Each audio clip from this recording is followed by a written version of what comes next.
ओम शांति। भगवत गीता श्लोक क्लास में आज के श्लोक टेस्ट के लिए श्लोक नंबर है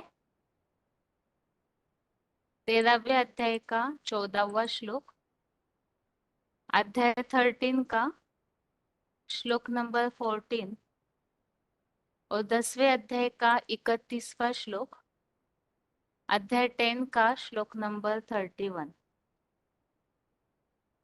और सबसे पहले जो श्लोक संबंधित पॉइंट्स हमने सुने हैं वो पॉइंट्स बताइए।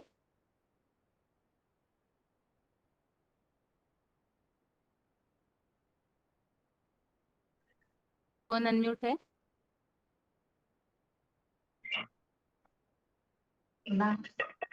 हेलो। हाँ जी। ओम शांति दीदी। ओम शांति। रोल नंबर है 20291। हाँ, कोई पता नहीं मिला ना कि श्लोक का हिसाब से बोलूं मासी ये दीदी। हाँ श्लोक का पॉइंट।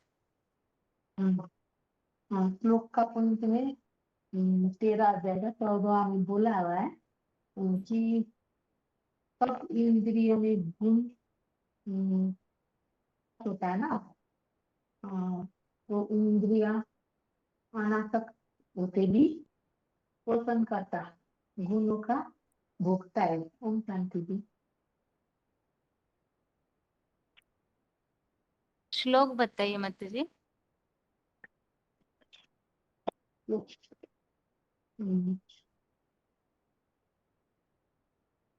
श्लोक है 13 अध्याय का 14वां श्लोक है। सर्वे इंद्रिय गुण अभापम सर्वे इंद्रिय विवर्जितम असक्तम सर्ववृत्ति विता तैव निर्गुण गुण भोक्तृ।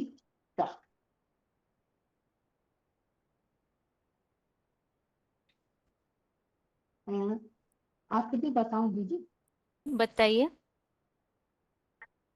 अर्जुन के रथ में सब इंद्रिय गुणों का आभास होता है, फिर भी मन बुद्धि से जैसे भूली हुई सब इंद्रिय विहीन की सदाकाल निराकारी स्टेज वाला कोई में भी अनासक्त होते भी सब प्राणी मात्रा का पोषण करता है और वह निर्गुण है तो भी मुकर्रर रस से गुणों का भोगता है। वो निर्गुण हम बोलना भूल गया था मैं दीदी।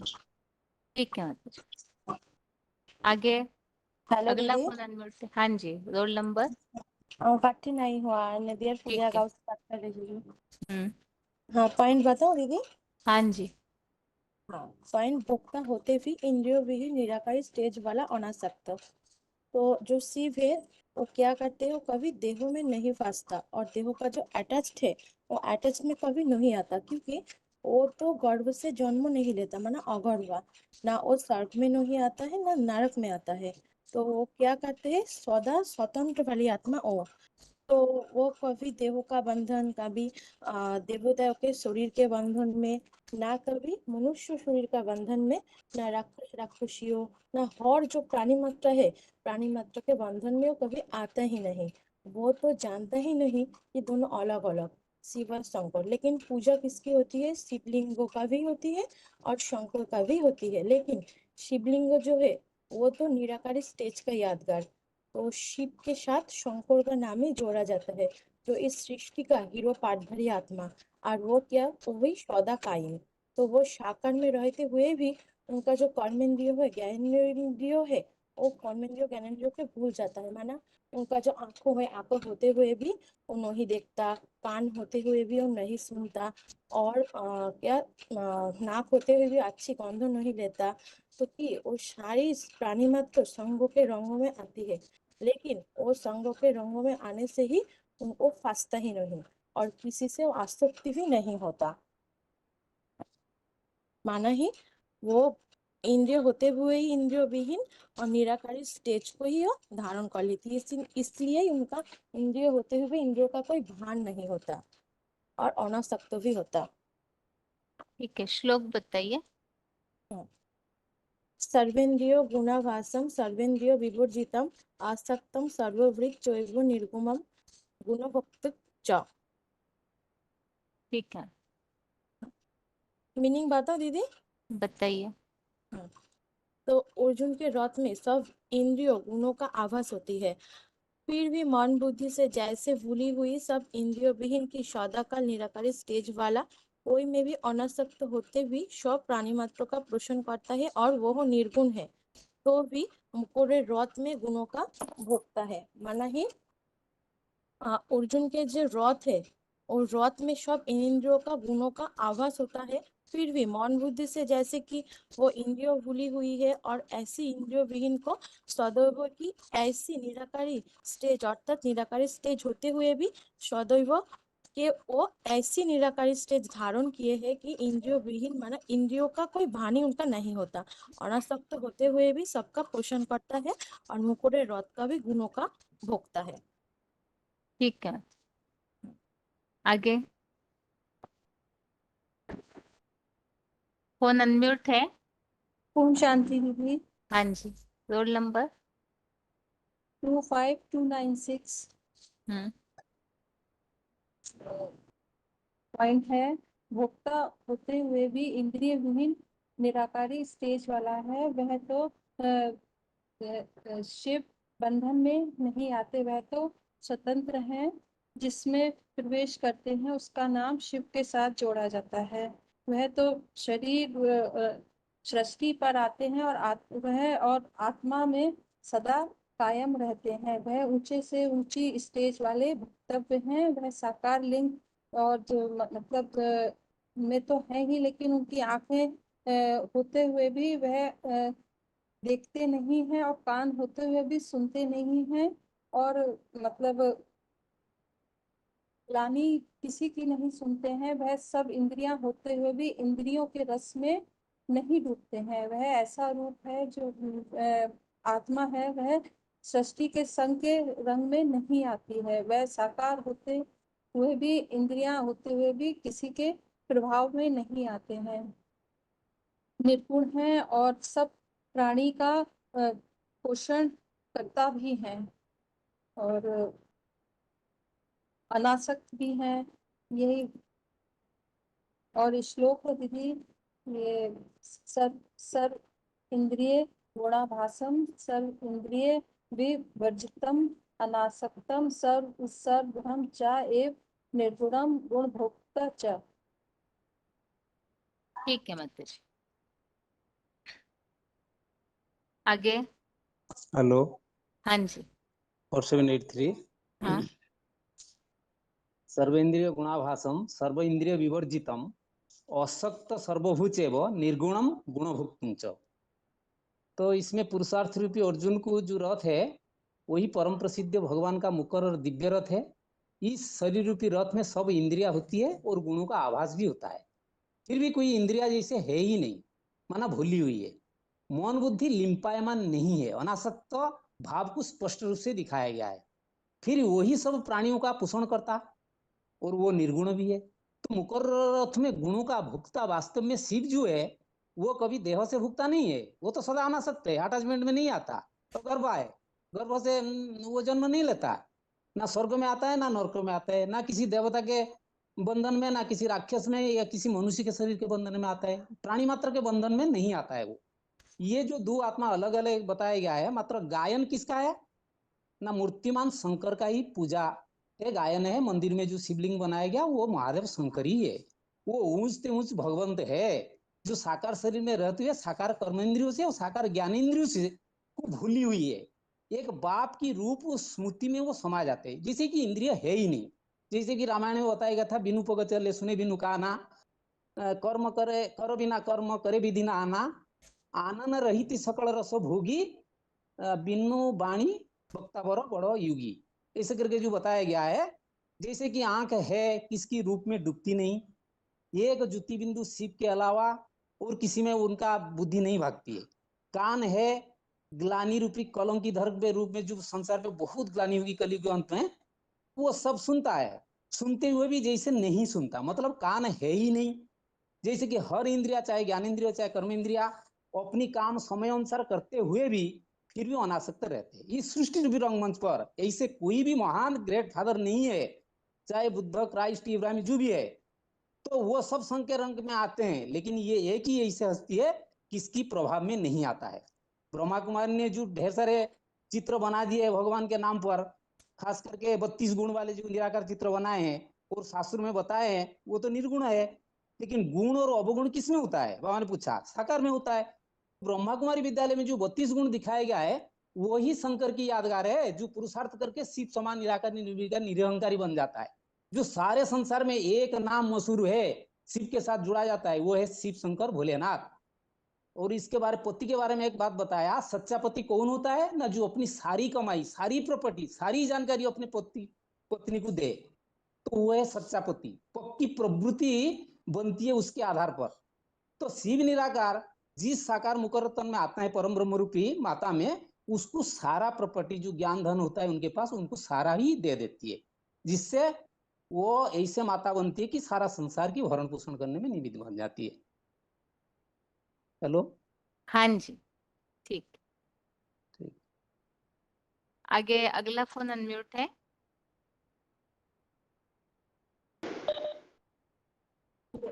ओम शांति जी। ओम शांति। पहला श्लोक पढ़ता हूँ। सर्वेंद्रिय गुणाभासम सर्वेंद्रिय विवर्जितम असक्तम सर्वभुक्चैव निर्गुणम गुणभोक्तृत्व से। वो वह संपूर्ण इंद्रियों का जानने वाला है, परंतु वास्तव में सब इंद्रियों से रहित है। तत्वतः उस स्थिति होने पर भी, भास होने पर भी सबका भरण पोषण करने वाला है, और संपूर्ण होने पर भी गुणों को भोगने वाला है। और इसका जैसे गीता में आया है, नैव किंचित, 5वें अध्याय का 8वां श्लोक है, नैव किंचित करोमिति युक्तो मन्ये तत्त्ववित् पश्यन् शृण्वन् स्पृशन् जिघ्नन् नश्यन् गच्छन् स्वपन् श्वसन् प्रलपन् गृह्णन् उन्मिषन् निमिषन्नपि इंद्रियाणीन्द्रियार्थेषु वर्तन्त इति धारयन्। ये सब कुछ करते हुए भी, देखते हुए भी नहीं देखता, सुनते हुए भी नहीं सुनता, खाते हुए भी नहीं खाता, ये साकार का गुण है। और रेफरेंस श्लोक 5:7 में भी आया, योग युक्तो विशुद्धात्मा विजितात्मा जितेन्द्रिय सर्वभूतात्मा भूतात्मा कुर्वन्नपि न लिप्यते। उनको कोई लेप छेप नहीं रखता। न कर्तृत्व न कर्माणि लोकस्य सृजति प्रभु न कर्मफल संयोगं स्वभावस्तु प्रवर्तते। और नादत्ते कस्यचित् पापं न चैवं सुकृतं विभु अज्ञानेनावृतं ज्ञानं तेन मुह्यन्ति जन्तवः। और ये भी कहा, न चमान्तानि कर्माणि निबद्धन्ति धनंजय उदासीन वदासीन हस्तकं येषु कर्मसु। और अनादित्वात् निर्गुणत्वात् परमात्माय अव्ययम् शरीरस्थोपि कौन्तेय न करोति न लिप्यते। और ये भी कहा है, अधिभक्तिंच अविभक्तिंच भूतेषु विभक्त स्थितम् भूतभर्तृ तद् यज्ञेयम् ग्रसिष्णु प्रभविष्णु च। और ये भी है, वो भरण पोषण करने वाला है। उपद्रष्टानमन्ता च भक्ता भोक्ता महेश्वरः आत्मेति चाप्युक्तो देहे अस्मिन् पुरुष परः। और ये भी शोध ग्रंथ में इसका इशारा भी दिया है, काम्पिल्य सदृशं तीर्थं नास्ति भूमंडले क्वचित् आसीत् काम्पिल्य नगरे सोमयाजि कुलोद्भवस्य दीक्षितो यज्ञदत्ताख्यो यज्ञ यज्ञ विद्या विशारद। ये स्कांद पुराण में का एक श्लोक उल्लेख किया है उस ग्रंथ में। और इसका और भी है, गामा विश्व भूतानि धारयाम्यह मोजा पौष्णमी चौदशी सर्वाः सोमा भूत्वा रसात्मकम, ये भी आया है। और मुरली का एक पॉइंट आया है, वायु शीतलता और गर्मी का अनुभव कराती है। वायु अगर अग्नि से मिल जाए तो दोनों मिलकर प्रचंड हो जाते हैं। ये भक्ति मार्ग में एक एक्यूरेट श्लोक है। वनानि दहते वह्नि सखा भवति भारत। अगर वायु और अग्नि दोनों दोस्त बन जाते हैं तो वनानि दहते वग्नि सखा भवति भारत, स एव दीपनाशाय क्षीणे कस्यापि घोरम।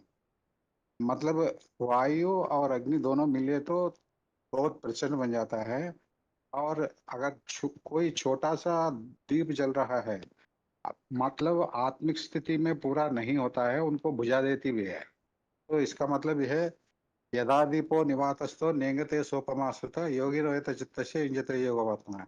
उनका योग ऐसा होना चाहिए कि स्थिर रहना है आत्मिक स्थिति, तब वायु भी कुछ नहीं कर सकता है। और सारा खेल है उसका जीत भी है। हाँ, हाँ, लड़ाई हाँ, दिए लड़ाई है, सारी लड़ाई है दिए की और तूफान की। जो वायु ऐसा होता है। और ये भी है, वायु ना अनुनीयते मेघा। अगर बादल को लाना है तो वायु ही लाती है। पुनस्तेने में नहीं थे, अगर वायु को भगाना भी है तो वायु वायु का ही है। बादल को भगाना भी है तो वायु का ही साधन होता है। ऐसे ही मनसा कल्प्यते बंधो। बंधन कब कब होता है? तो आत्मा में ही, मनसा कल्पित, मन में ही ये कल्पित बंधो, सारे बंधन मन से ही होता है। और मुक्तो स्तेन में नहीं थे, इसलिए मन द्वारा ही मुक्ति को पाना है। और ये भी 11वें अध्याय में 39 श्लोक में आया है, वायुर्य मो अग्नि वरुण शशांका प्रजापतिस्त्वं प्रपितामहस्य। तो इसका मतलब यह है, सभी वही है, वायु अग्नि वरुण शशांक, सब सब भगवान ही है। और प्रजापति है, और पितामह वो भी है। यही है बहन जी। ठीक। अच्छा, आगे अगला फोन अनम्यूट है। माता जी 10वें अध्याय में जो विभूतियों के नाम हमने समझे थे, वो किन के लिए बताया हुआ है, बताइए। विभूति के नाम मतलब ये सारे, ये गंगा मछली, मगरमच्छ, ऐसे ये मगरमच्छ के बारे में पॉइंट बताऊं दीदी? बताइए। मछलियों में मछलियों में मत्स्य अवतार मगरमच्छ बर्मा बाके मुरली में बोला है। सागर खारा भी है, मीठा भी है। वह सागर मनुष्य सृष्टि का बाप ही है। सागर से ही सब ज्यादा मछलियां पलती है। भांति भांति रंग रंग के मछलियां पलती है। अनेक धर्म के धारणे से आई हुई मछलियां है। बड़े से बड़े मछली या मगरमच्छ कच्छ मत्स्य अवतार बोलते हैं, जो मुरली में भी बोलते हैं बाबा, कच्छ मत्स्य अवतार माना मत्स्य का अवतार। कछुए का शास्त्रों में भी गायन है। एक ऋषि स्नान करने गए तो उनके कमंडल में एक मछली आई। घर जाकर देखा तो मछली बड़ी हो गई। फिर एक पात्र में रख के दूसरे दिन देखा तो वो फिर बड़ी हो गई, भर गई। फिर टब बना के भी रखा तो वो टब भी भर गई। फिर तालाब बना के रखा, डाला तो तालाब भी भर गया। फिर जाके नदी में डाला तो नदी भी भर गई। घाट में भी वो मछलियां भर गई। तो परेशान होकर के सागर में ले जाके डाला, जाकर शांत हो गया। ये कौन सी मछली हो सकती है जो इतना विशाल रूप धारण करती है? उसका नाम ही पृथ्वी दिया जाता है। पृथ्वी विशाल हो जाती है तो उसका जीवन ज्ञान जल ही ज्ञान के आधार पर ही कोई भी विद्वान पंडित आचार्य या दीदी दादी दादा है उसका मुकाबला नहीं कर सकती है। तो इतना रूप धारण करती है, विशाल रूप धारण करती है कि सारी दुनिया को चपेट में लेती है। उसका प्रभाव संसार में पड़ता जाएगा, आखिर सागर में ही जाकर शांत हो जाता है। तो वही वही उसी का बात है कि जो प्रजापिता ब्रह्म वाली आत्मा को ही ये मगरमच्छ माना उसी का गायन है। और पतित पावनी गंगा चैतन्य गंगा में जो ज्ञान गंगा स्नान करती है, तो विदेशी गंगा नदियां में तो नहीं स्नान करती है, तो भारत की ही ज्ञान गंगा की नाम प्रसिद्ध है। तो वास्तव में जब बाबा आते हैं तो कन्या माताओं को चैतन्य नदियां बनाती है, चैतन्य ज्ञान दे करके चैतन्य नदियां बनाती है। उनमें ऐसा ज्ञान जल भर जाती है कि जिस जल से सारी दुनिया पावन बनती है। ठीक है माता जी। पॉइंट बताऊं, श्लोक बताऊं दीदी? हाँ बताइए। सर्वेन्द्रिया गुणाभासम सर्वेन्द्रिया विवर्जितम आसक्तम सर्वभृतचैव निर्गुणं गुणभोक्त च। और 10 का 31वां है। पवन पवतामस्मि राम शस्त्र भूताम महम झाषणां मकरश्चस्मि श्रोतासाम अस्मि जाह्नवी। ठीक है माता जी। आगे अगला फोन अनम्यूट है।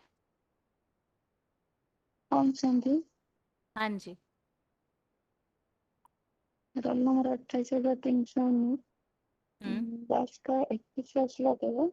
पवनः पवतास्मि राम शस्त्रभूतमहं झषणं मकरश्चास्मि स्रोतस्सम् अस्मि जाह्नवी। ये पॉइंट बताएंगे। ज्ञान शस्त्र धारण करता में राम है। जो सूक्ष्म बम ज्ञान बम जैसे बाबा कहते हैं, बड़े से बड़ा बम है परमात्मा बम।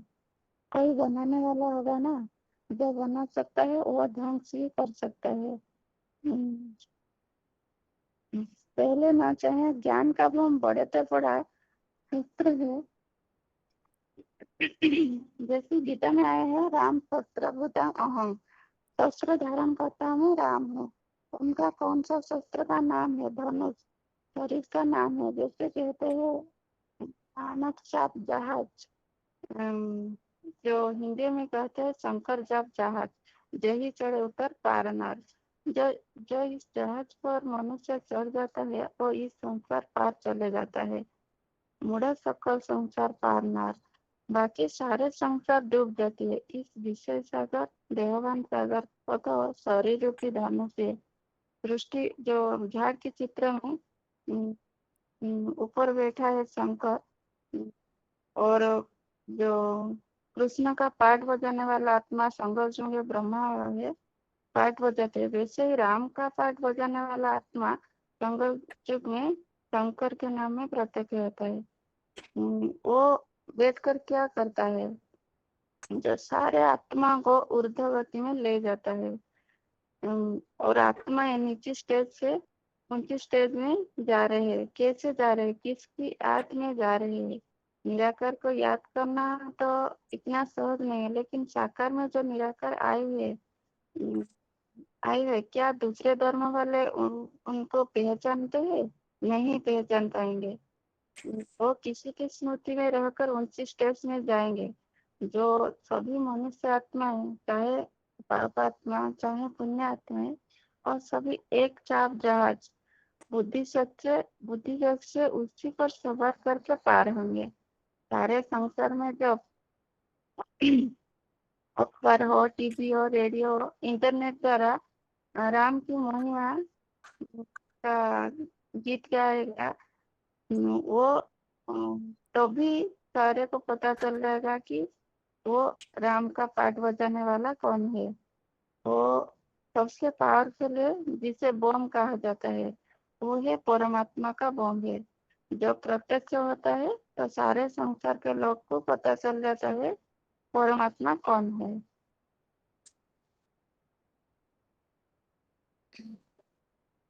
बस। श्लोक हेलो। बताइए माता जी। हाँ माता जी, आप श्लोक बताइए। पवनः पवतास्मि राम शस्त्रभृतां अहं झषणं मकरश्चास्मि स्रोतस्सं अस्मि जाह्नवी। ఇప్పుడు కూడా మీరు ప్రిపేర్ అయ్యి ఖాళీగా ఉంటే और శ్లోకాలు చెప్పమని అడుగుతుంది అనమాట. 4-5 జన శ్లోకాలు అయ్యి అడుగుతుంది. 14 सर्वेन्द्रिय गुणाभासं सर्वेन्द्रिय विवर्जितम् अशुद्धं सर्वभूत चैव निर्गुणं गुणभोक्तुं च। ठीक है, आगे बताइए। అసలు మనం భోజనం అందులో పిలుస్తున్నాం काकीनाडा। रोल नंबर बताइए अपना। ఎక్కడో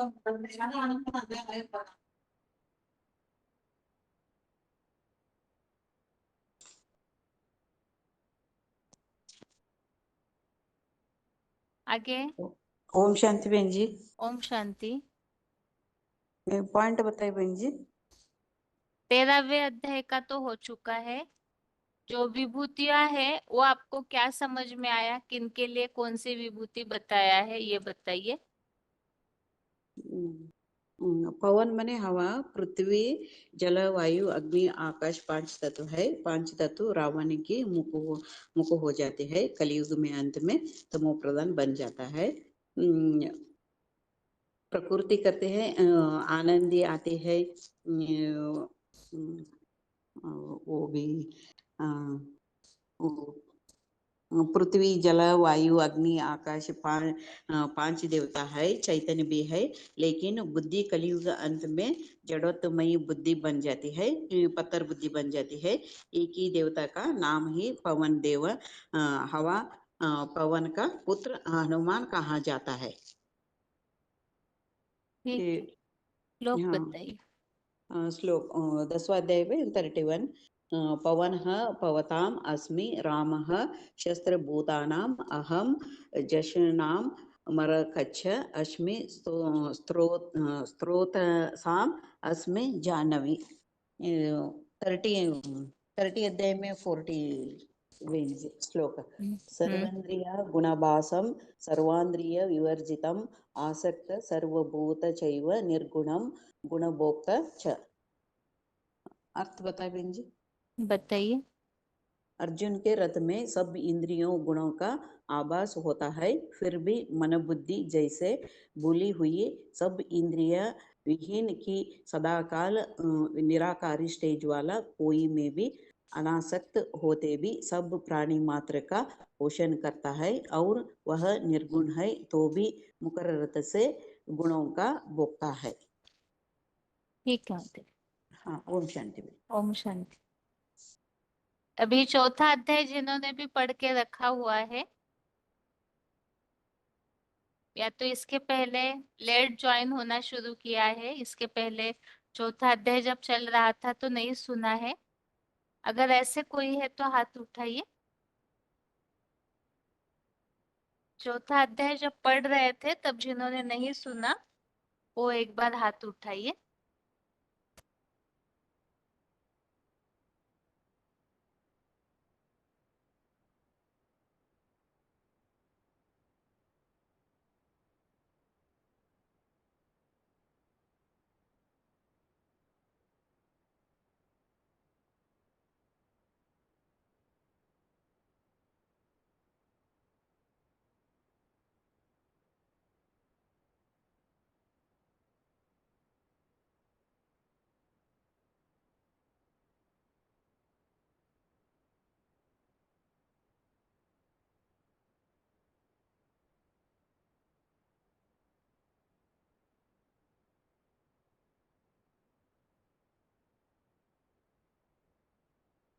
जिनका भी फोन अनम्यूट हो रहा है, उस दिन शुरू के 10वें श्लोकों तक प्रश्न पूछे थे, वो सारे श्लोक मोस्टली आसान है, इसलिए अभी अगले श्लोकों से पढ़ना शुरू कीजिए। आज के क्लास में सिर्फ श्लोक और अर्थ पढ़ने के बाद अगले क्लास में इसी संबंधित प्रश्न पूछे जाएंगे। अभी जिनका भी फोन अनम्यूट होगा तो उनको श्लोक और श्लोक का अर्थ पढ़ना है। कोई भी 3 या 4 श्लोक पढ़िए, उसके बाद आगे और किसी का फोन अनम्यूट किया जाएगा, क्योंकि 13वें अध्याय के जितने श्लोक हुए हैं उनकी रिवीजन अभी काफी बार हो चुकी है, इसीलिए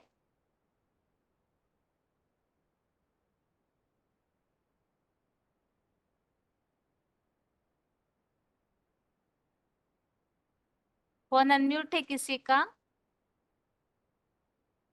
अपने फोन के माइक पर ध्यान दीजिए, फोन का माइक ग्रीन हो जाता है जिनका फोन अनम्यूट होता है। रोल नंबर लिखा नहीं है, दहिया टाइटल लिखा हुआ है। माता जी फोन पे ध्यान दीजिए अपने।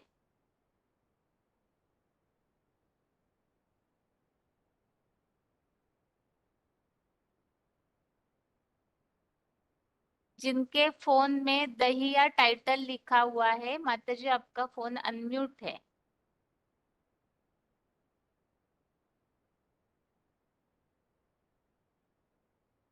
आगे गर्ज मुनि। जी, ओम शांति। ओम शांति। माताजी 10वां श्लोक पढ़िए। 10 नंबर 4 का। हाँ जी, चौथे अध्याय का 10वां श्लोक नंबर 10। हाँ जी। वीतराग भय क्रोध मनोमया माम उपाश्रिता बहवो ज्ञान तपसा पूता मब दाव आगता मद्भावम आगता। मदभावम आगता। दीदी अर्थ हाँ जी, पहले भी अर्थ पढ़ के फिर आपको बताना है कि आपको क्या समझ में आया। अच्छा, पहले भी हर कल्प में राग भय क्रोध रहित मेरे अव्यक्त मूर्त में 9 अध्याय का 4 में ध्यान मग्न एवं मेरे पूरे ही आश्रित बहुत लाखों लोगों ने ज्ञान योग रूपी तपस्या से मेरी आत्म स्मृति द्वारा पवित्र बन मेरे विष्णु लोकीय राजाई भाव को नंबरवान पुरुषार्थ अनुसार पाए हैं। इसमें बताया है दीदी कि राग द्वेष क्रोध रहित हुए जो अव्यक्त मूर्ति नाम जो एक बाबा है, उनमें साकार में निराकार को याद करते हुए ध्यान मग्न रहे, उनमें पूरा आश्रित होकर ज्ञान युक्त तपस्या से आत्म स्मृति द्वारा जो पवित्र बनते हैं वह विष्णु लोक के राजाई भाव को पाते हैं, नंबरवार पुरुषार्थ अनुसार पाते हैं दीदी। इसमें मूल पुरुषार्थ बताया है राग माना अटैचमेंट, भय और क्रोध को छोड़ना। और इसके अलावा बताया है जो एक शिव बाबा को ही याद करते जो अव्यक्त मूर्त की स्टेज है। हाँ जी। दूसरी बात हो गई है, एक तो ये सब छोड़ना है राग भय क्रोध, एक भगवान को ही याद करना है और एक भगवान का ही जो आश्रय लेते हैं, ऐसी जो तपस्या करते हैं वो फिर पवित्र बनने के कारण माना ऐसी तपस्या करने के कारण पवित्र बनते हैं आत्मिक स्मृति की, और पवित्र बन के फिर स्वर्ग की प्राप्ति माना विष्णु लोकीय राजय भाव को पाते हैं। ठीक है, आगे 11वां श्लोक पढ़िए माताजी। 4 का 11 ना दीदी। हाँ जी। ए यथा माम पर्पदन्ते तान तथैव भजामि अहम मम वर्तम अनुवर्तन्ते मनुष्य पार्थ सर्वशः। इसमें अर्थ में बोला है जो जैसा संबंधों से मुझको समर्पित होते हैं उनको उसी नजदीक की संबंध से मैं अपनाता हूँ। हे पृथ्वीपति, अच्छे लोग मेरे डाली गई श्रेष्ठतम परंपरा अनुसार सब रीति मेरे मार्ग का अनुसरण करते हैं, गाते भी हैं। महाजनेन एन गतः सब पंथा। बताइए इसमें क्या बताया है। जो संबंध से शिव बाबा को साकार में निराकार को याद करते हैं, उसको जिस संबंध से वो याद करता है नजीक के संबंध उसे मैं अपना लेता हूँ, और अच्छे बुरे जो भी डाली गई श्रेष्ठतम परंपरा अनुसार सब रीति मेरे मार्ग का अनुसरण करते हैं, बोला है दीदी इसमें। ठीक है माताजी, श्लोक का उच्चारण थोड़ा एक्यूरेट नहीं हुआ था। हाँ जी। ये यथा माम प्रपद्यन्ते तान् तथैव भजाम्यहम् मम वर्तमानुवर्तन्ते मनुष्यः पार्थ सर्वशः। हाँ जी। ठीक है माताजी। हाँ जी दीदी। अभी अगला फोन अनम्यूट किया है 29616 अहमदाबाद।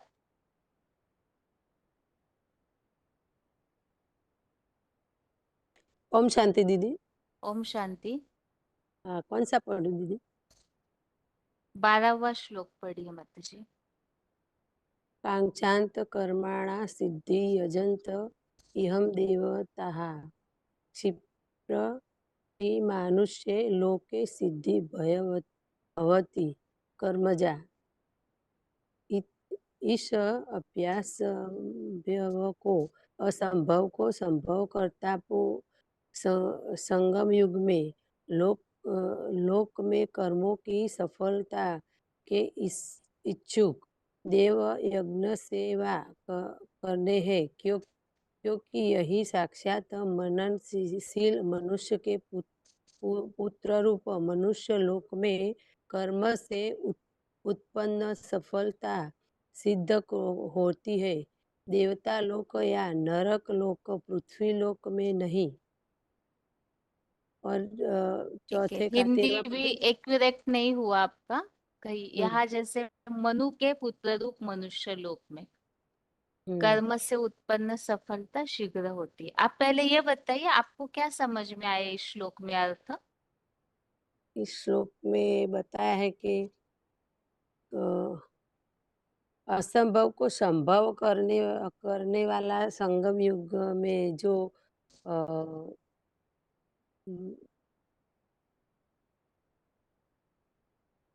यदि दीदी नहीं पता चलता इसमें पृथ्वी, क्योंकि मैं उसमें ज्वाइन नहीं हूँ। मैं 13वां अध्याय से जुड़ी हूँ दीदी।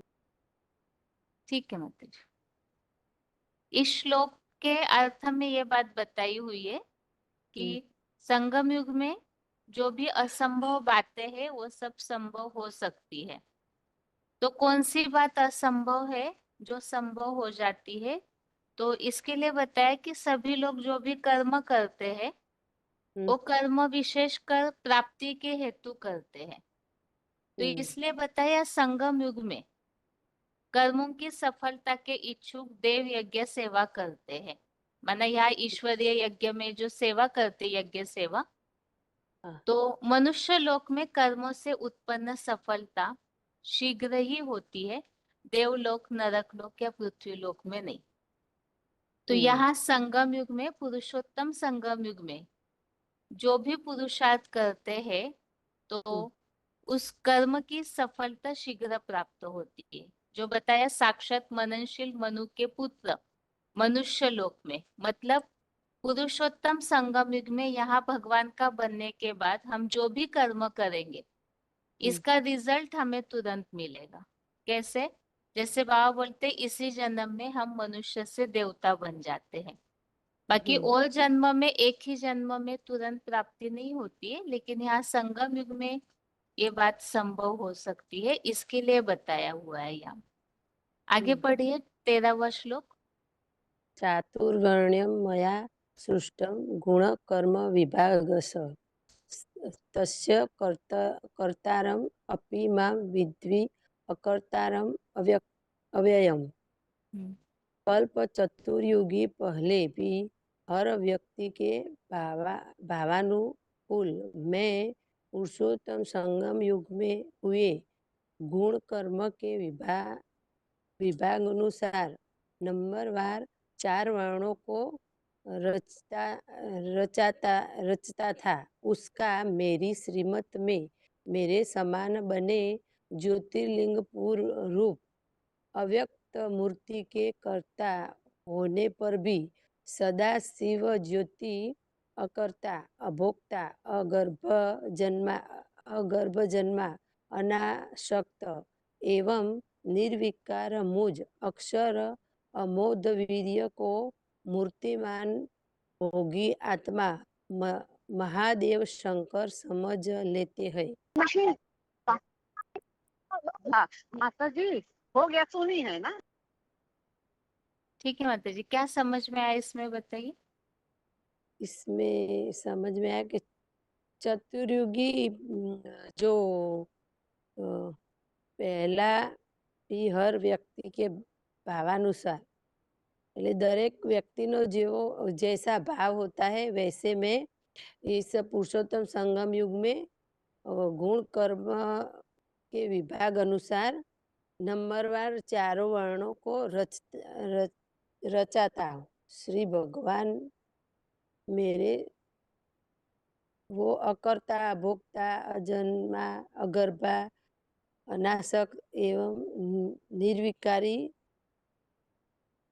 मुझ अक्षर अमोघ वीर्य को मूर्तवान भोगी आत्मा महादेव शंकर समझते हैं। मैं जो निराकारी स्टेज वाले को शंकर समझते हैं। ठीक है माता जी। ओम शांति दीदी। हेलो।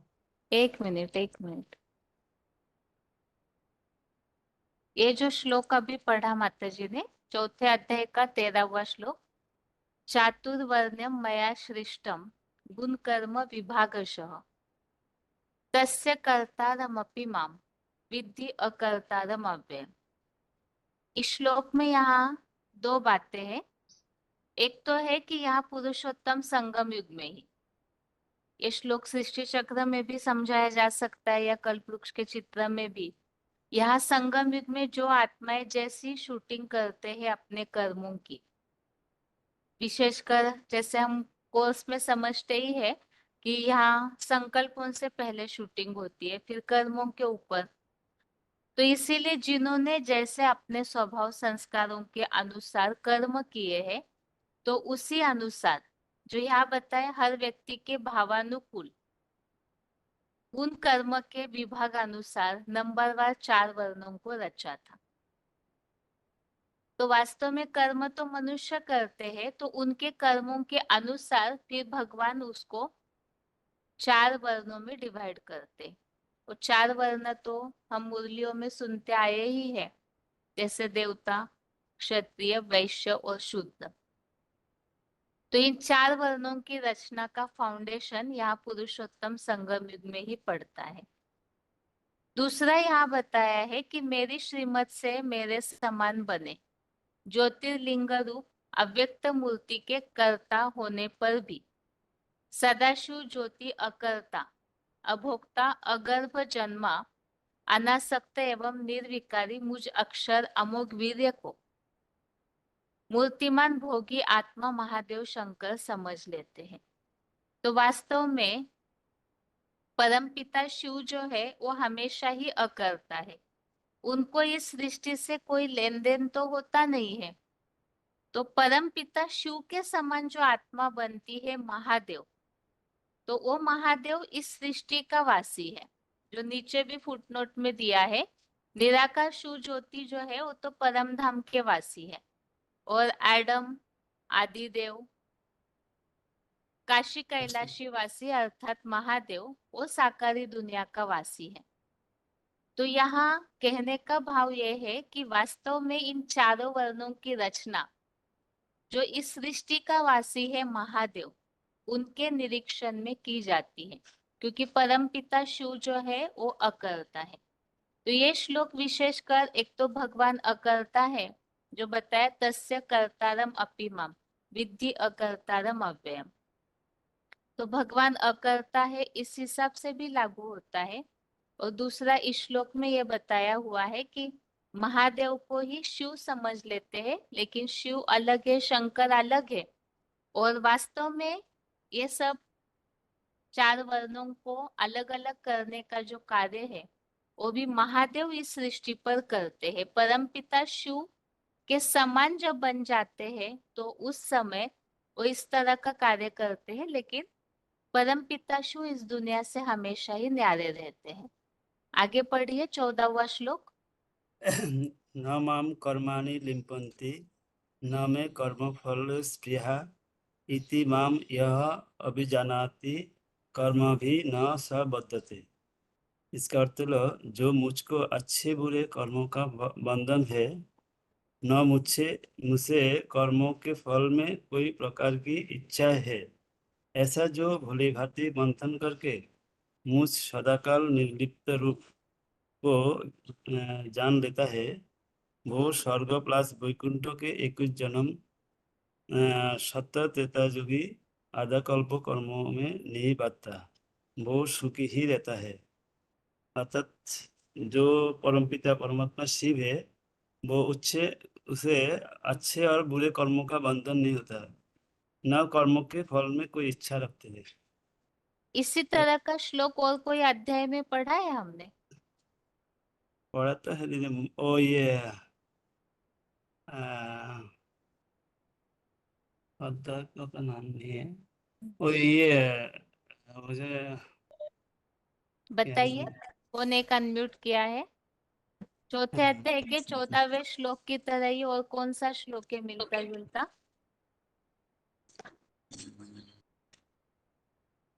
कर्मण्येव विद्रिकारस्ते न दीदी। कर्मण्येव विद्रिकारस्ते न फलेषु कदाचन। नहीं तो यहाँ क्या बात बताई जा रही है? भगवान को कर्मों का बंधन नहीं लगता है। जैसे इसके पहले 13वें श्लोक में भी बता दिया कि मैं तो अकर्ता हूँ, महादेव वास्तव में करता है 4 वर्णों की रचना का। ये 9 तो का 9 में है। हाँ जी, बताइए कौन सा श्लोक पढ़िए, 9 का 9। न च मां तानि कर्माणि निबद्धन्ति धनंजय उदासीनवदासीनमसक्तं तेषु कर्मसु। इस दुनिया के कर्म बंधन मुझे बंद नहीं करता, तो मैं उससे परे हूँ, ऐसे करके बोला हुआ। सदाशिव आत्मज्योति स्वरूप उदासीन है, मुझे कोई कर्म बंधन में नहीं करता। मैं उदासीन है, मुझे कर्म का फल या उसके प्रभाव मुझे लिम्बायमान नहीं करता है। ठीक है, आगे अगला श्लोक पढ़िए। यत् एवं गत्वा कृतं कर्म पूर्वेह अपि मुमुक्षुभिः गुरु कर्म एव तस्मात् तम पूर्वतरम कृतम। ऐसा जानकर पूर्वकल्प कल्पांतर के पुरुषोत्तम संगम युगी मुक्ति अभिलाषियों ने भी हुबहू ऐसा ही कर्म किया था। इसलिए हर कल्पों के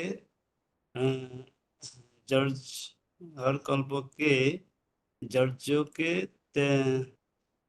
तयो हुबहू पुनरावृत्ति नियम से तू पूर्व से पूर्वतर हर चतुर्युगी में किए हुए कर्मों को मुकर्रर अर्थ में मुझसे पहचान कर ही करा। अतः जो मैंने भगवान का जो कर्म का जो फल का इच्छा ने जो ऐसा जानता है, तो कल्प कल्प में पुरुषोत्तम मुक्ति की अभिलाषी भी होता है।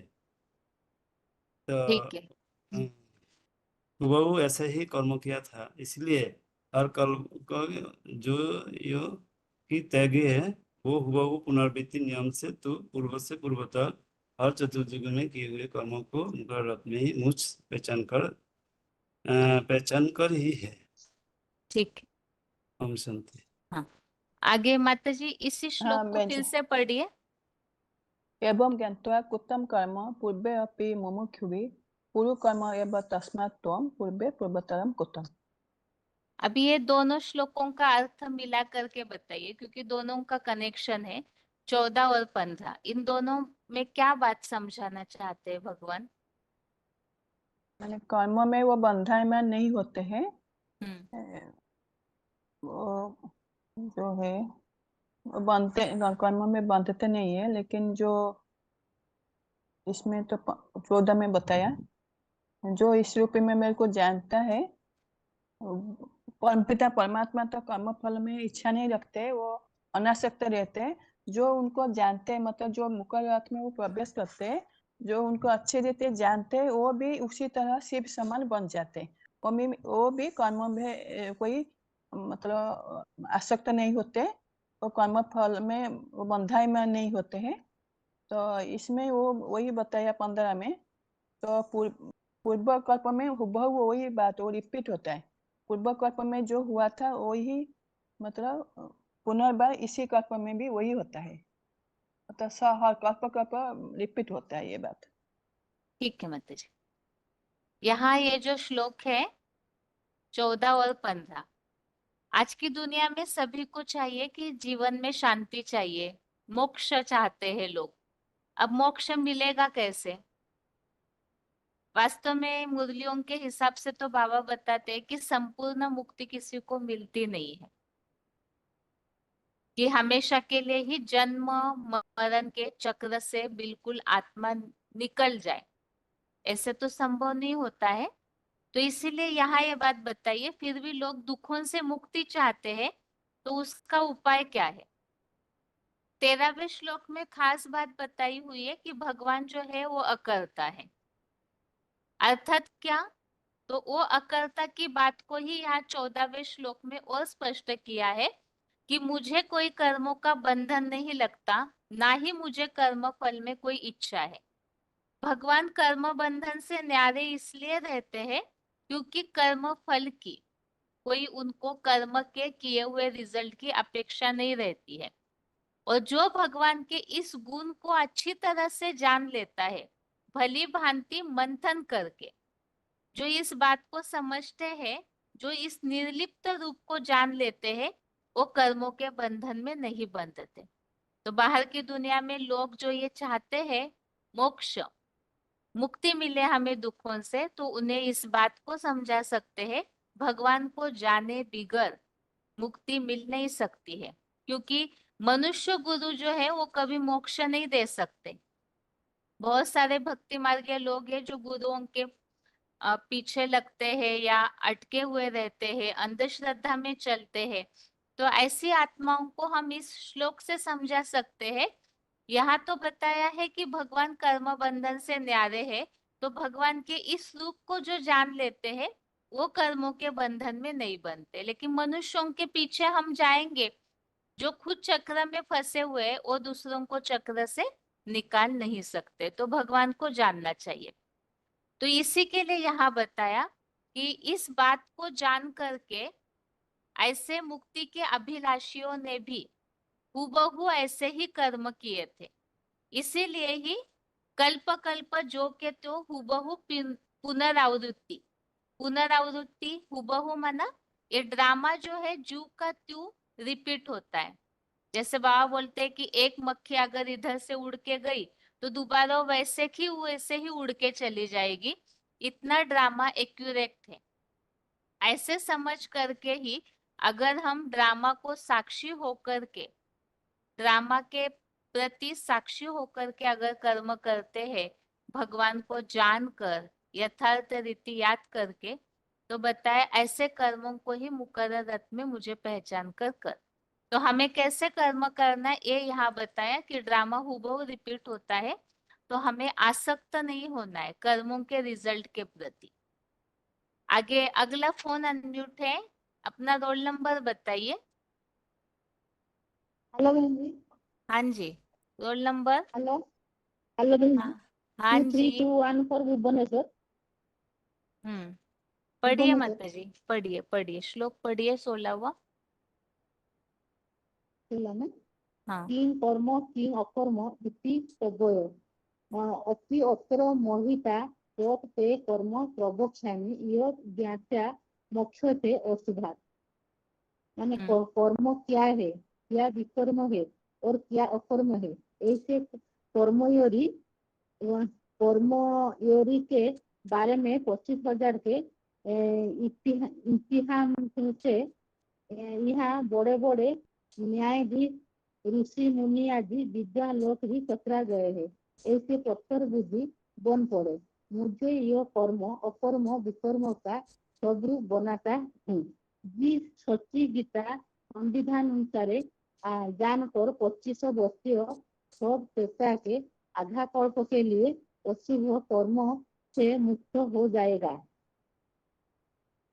क्या बताया माता जी श्लोक में? माने वो जी कर्म माने कर्म विकर्म वो सब जो हो ना, ये बड़े बड़े जो विद्वान पंडित, ये तो पत्थर बुद्धि लोग है ना, वो इनको नहीं जानते हैं।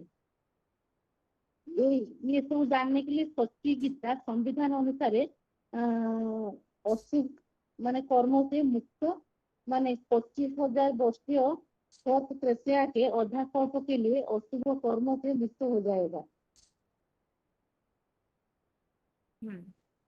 ठीक है माता जी, अगला श्लोक पढ़िए। कर्मणो हि अपि वैधव्यं च विकर्मणा अकर्मणाश्च वैधव्यं गहना कर्मणो गति। कर्मों के जानने चाहिए और विपरीत कर्म अर्थात श्रीमत विरुद्ध विकर्म की भी जानना चाहिए और आत्मबिंदु की स्मृति में रहो। अकर्म भी जानने योग्य है क्योंकि कर्म गति अति गहन है, जो केवल से सदाशिव ज्योति पुरुषोत्तम संगम युग में आकर बताता हूँ। माने ये है जो कर्मों के जानने चाहे विपरीत कर्म क्या है ये सब को जानने के लिए आत्मबिंदु स्थिति से रहने से अकर्म क्या है विकर्म क्या है ये सब जानने योग्य है। क्योंकि ये गति तो अति गहन है ना, केवल सदाश्री ज्योति पुरुषोत्तम संगम में आकर बताता है कि भगवान आकर के बाप आकर के ऐसे बताते हैं कर्म क्या है विकर्म क्या है अकर्म क्या है। बड़ा बड़ा लोग विज्ञान पंडित ऐसे लोग का तो मैंने पत्थर बुद्धि है ना, वो लोग नहीं जानते हैं। ठीक है माताजी। इस श्लोक का उच्चारण देखिए। किम कर्म किम कर्मेति कवयो प्यत्र मोहिताः तत्ते कर्म प्रवक्ष्यामि यत् ज्ञात्वा मोक्षसे अशुभात्। और 17वें श्लोक को कर्मणो ह्यपि बोद्धव्यम बोद्धव्यम च विकर्मणः अकर्मणश्च बोद्धव्यम गहना कर्मणो गति। यहाँ कर्मों की ही बात कंटिन्यू अभी चल रही है। जैसे पहले हमने चातुर्य वर्णम वाले श्लोक में समझा कि कर्मों के अनुसार ही इस सृष्टि में रचना होती है, 4 वर्णों को बांटा गया है और भगवान तो वास्तव में अकर्ता है, ये सारा कार्य तो महादेव का है। बाकी 14वें श्लोक में ये बताया कि भगवान जो है वो कभी कर्मों के बंधन में नहीं बनते और जो इस बात को जानते हैं वो फिर सतयुग त्रेतायुग में कर्मों के बंधन में नहीं बंधेंगे। इसलिए भगवान को जानना जरूरी है। और जिन्होंने इस बात का महत्व समझा तो वास्तव में ये बात संगम युगी पुरुषोत्तम ब्राह्मणों के लिए ही ये श्लोक बताया हुआ है कि इस रहस्य को जिन मुक्ति के अभिलाषियों ने, अभिलाषा माना इच्छा, मुक्ति की जिन्हें इच्छा है ऐसे इच्छुक लोगों ने, आत्माओं ने ऐसे कर्म किए। तो इसीलिए ही भगवान अर्जुन को भी ये बात बता रहे कि ड्रामा के हुबहू पुनरावृत्ति के नियम अनुसार कर्म करो और भगवान को पहचान करके ही कर्म करो, क्योंकि भगवान को पहचान के कर्म करेंगे तो ही कर्म बंधन से मुक्त हो सकते। फिर 16वें श्लोक में ये बात बताई है कि कर्म क्या है, विकर्म या अकर्म क्या है। जैसे ही द्वापर युग शुरू हुआ तो वैसे ही सभी विद्वान आदि लोग भी चकरा गए हैं कि कर्म और अकर्म क्या है। इस संबंधित जब श्लोक समझा था तो बाबा ने पॉइंट एक सुना था हमने, नई मुरलियों में ये पॉइंट है जिसमें बाबा ने बताया है कि आजकल के जजेस है, काजी है, बड़े बड़े पंडित है, वो भी कर्मों की थ्योरी को नहीं जानते, इसीलिए ही सालों साल लगते हैं तो भी कोर्ट कचहरियों में न्याय नहीं मिलता है। तो उसका विशेष कारण है कि कर्मों की गति के बारे में सभी कंफ्यूज है, इसीलिए ही न्याय नहीं दे पाते हैं।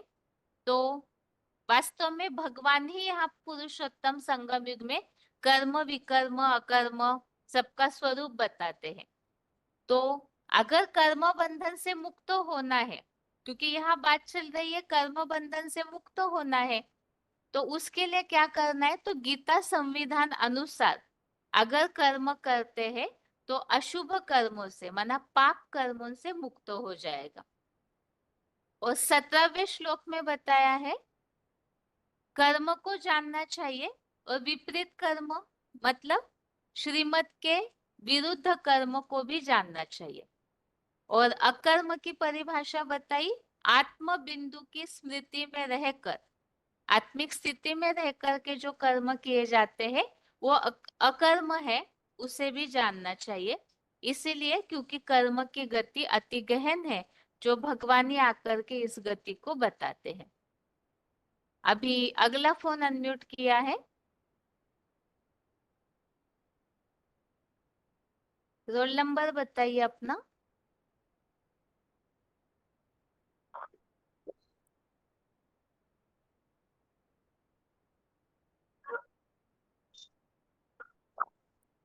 जिनको पता चल रहा है आगे 27890 पढ़िए। हाँ दीदी कितना नंबर 18? 18, हाँ जी। हाँ कर्मणि अकर्म यह पश्येत अकर्मणि च कर्म यः स बुद्धिमान मनुष्येषु सयुक्त कृत स्न कर्म कृत। अर्थ पढ़ती हूँ। जो व्यक्ति आत्मस्मृति से कर्म में अकर्म को निसंकल्प यानी बिंदु रूप बनकर निराकारी होते हुए देखता है और जो कर्म त्याग में भी सदाकाल संकल्प शून्य रहते हुए न किंचिदपि चिंतयेत मनसा से कर्म को ऐसी मनसा से कर्म देखता है, वह मनुष्यों में अवश्य ही समझदार प्रजापिता ब्रह्मपुत्र है और वह योगी संपूर्ण सर्व संकल्प सन्यासी गीता का श्लोक 6 का 4 जैसा कर्म करने वाला है। बाप तुम बेहद के सन्यासियों को कर्म विकर्म अकर्म की गति समझाते हैं। मुरली पॉइंट 2768 का पृष्ठ 2 का मध्य में क्या बताया है माताजी इस श्लोक में? इसमें जब भी मतलब आत्मिक स्थिति में रह के जब बिंदु रूप स्थिति में हम स्थित होके कर्म करते हैं तो वो कर्म अकर्म बन जाते हैं। वो कर्म करते हुए भी मतलब अकर्म को ही देखते हैं, यानी निराकार साकार में निराकार को याद में रह के जब हम कर्म करते हैं और जो कर्म त्याग में भी सदाकाल संकल्प शून्य रहते हैं, यानी कर्मों का त्याग भी करते हैं लेकिन उनके मन में उस वक्त कोई भी मतलब संकल्प नहीं आता, संकल्प विकल्प नहीं आता है। ऐसे कर्मों को देखते हैं यानी साक्षी भाव से कर्म करते हैं तो वो जरूर ही समझदार प्रजापिता ब्रह्मपुत्र हैं, यानी पीबी के हैं जो बच्चे जो आत्माएं। तो वह योगी संपूर्ण सर्व संकल्प सन्यासी कर्म करने वाला है।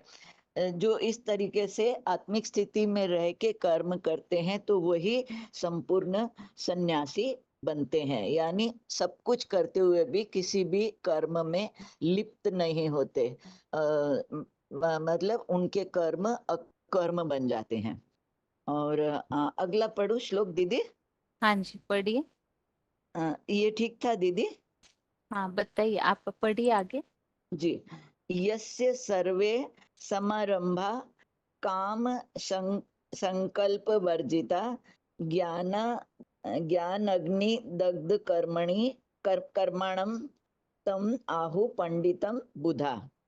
जिस व्यक्ति के लौकिक अलौकिक सब कार्य हिंसा युक्त काम विकार के संकल्प से रहित हैं, उसको बुद्धिमान लोग ज्ञान अग्नि से द्वैतवादी द्वापर युग से हुए अनेक जन्मों के अपने पाप कर्म जलाने वाला पुरुषोत्तम संगम युगी पंडित कहते हैं। बाकी सभी साधारण हो गए। तो इसमें बाबा ने बताया कि जिस व्यक्ति के मतलब उनके कर्म ऐसे हो जाते हैं कि वो हिंसा युक्त हैं, मतलब ना तो उनके अंदर काम का हिंसा है करते हैं और ना ही क्रोध की हिंसा करते हैं। तो ऐसे जो विकार युक्त संकल्पों से रहित हैं तो उनको बुद्धिमान लोग ज्ञान अग्नि से मतलब उनको बाबा का ये ज्ञान मिलता है और ज्ञान के जो संकल्प विकल्प में रहते हैं, बाबा जो भी ज्ञान हमें समझा रहे हैं तो वो ज्ञान के संकल्पों में मनन चिंतन में ही रहते हैं। तो उनके द्वापर युग से अनेक जन्मों के जो पाप कर्म किए हुए हैं, क्योंकि द्वापर से हम लोग अपने आप को भूल जाते हैं, आत्मिक स्थिति को भूल जाते हैं और अपने को देह समझते हैं, तो हमारे सभी कर्म द्वापर कलयुग में पाप कर्म बन जाते हैं। तो वो पाप कर्मों जो पाप कर्म हमारे सर पे हैं हम सभी आत्माओं के, उनको जलाने वाला मतलब बाबा की याद में रह के जब हम कर्म करते हैं तो उनको पुरुषोत्तम संगम युगी पंडित कहा जाता है। और बाकी के जो आत्माएं ऐसे कर्म आत्मिक स्थिति में स्थित होके नहीं करते तो वो साधारण हो गए, ऐसा बाबा ने बोला है। अगला पढ़ने दीदी? नहीं ठीक है। ओम शांति। हाँ जी। तो अभी तक के श्लोकों के अनुसार ये बात समझ में आई गई होगी। यहाँ पर सारी बातें कर्मों के लिए बताई जा रही है। अभी यहाँ तो एक तो बताया कि भगवान को पहचान करके ही हमें कर्म करने चाहिए। मुक्ति अगर चाहिए, कर्म बंधन से मुक्ति चाहिए, तो भगवान को पहचानना है। और दूसरा बताया सच्ची गीता संविधान अनुसार कर्म करना है। और तीसरा बताया कर्मों की गति को जानना चाहिए। तो कर्म कैसे होने चाहिए, कर्म की गति क्या है वास्तव में, तो यहाँ तो खास असली कर्म क्या है उसे 18वें श्लोक में बताया हुआ है। इस श्लोक नंबर 18 में कर्मण्य कर्मयः पश्येत् अकर्मणि च कर्मयः स बुद्धिमान मनुष्येषु स युक्तः कृत्स्न कर्मकृत्। तो इस श्लोक में खास ये बात बताई हुई निसंकल्पी होना, आत्मिक स्टेज। और जैसे बताया न किंचित दपि चिंतयेत्, अध्याय 6 का श्लोक नंबर 25। इस श्लोक में ये बात बताई हुई है कि बिल्कुल कुछ भी चिंतन न करे। आत्म बिंदु की स्टेज जो बाबा बताते हैं सदैव आत्मिक स्थिति होनी चाहिए।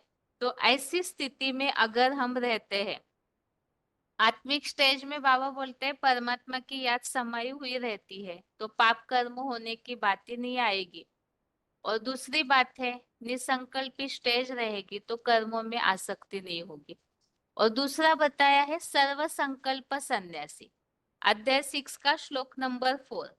तो इस श्लोक में ये बात बताई हुई है कि सर्व संकल्प सन्यासी योगारूढ़ तदोच्यते, अर्थात जो पूरी तरह से संकल्पों का भी संन्यास किया हुआ है, कर्मफल की आसक्ति को भी त्यागा हुआ है, तो वही वास्तव में योग की अवस्था में आरूढ़ योगी माना जाता है, योग की स्थिति में चढ़ा हुआ माना जाता है।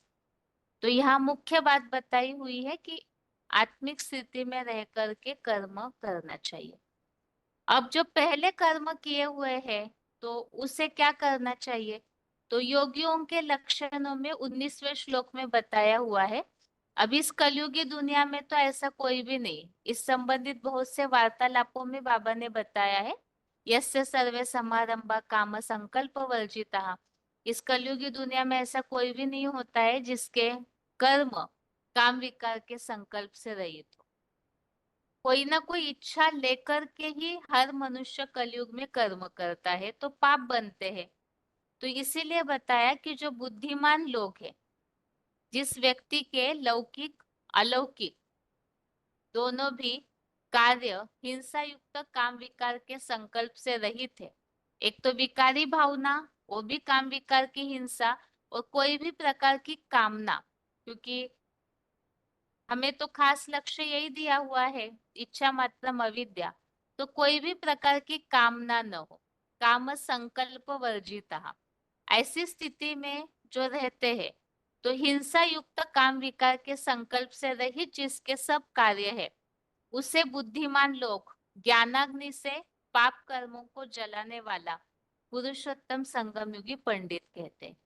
तो यहाँ ज्ञान की अग्नि जितनी प्रज्वलित होगी तो उतना ही समझदारी से काम करेंगे, और जितना जो ज्ञानी उतना योगी, तो अपने पाप कर्मों को भस्म कर सकते हैं। तो आज के क्लास में हमने 10वें श्लोक से 19वें श्लोक तक पढ़ा है। अगले क्लास में इन सब श्लोकों को पढ़ करके रखिए, क्योंकि इसी संबंधित ही प्रश्न पूछे जाएंगे। आज अर्थ समझाया है और शुरू के श्लोक वैसे इतने कठिन नहीं है, तो 19 श्लोक तक पढ़ के रखे। अगले टेस्ट में इसी संबंधित प्रश्न होंगे। और अभी हाथ नीचे किए जा रहे हैं। अगर किसी ने मेडिटेशन का टॉपिक रेडी किया है तो हाथ उठाइए। मेडिटेशन का टॉपिक किसी ने रेडी किया है तो हाथ उठाइए।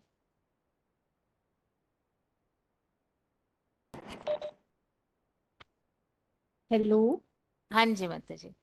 हाँ जी दीदी।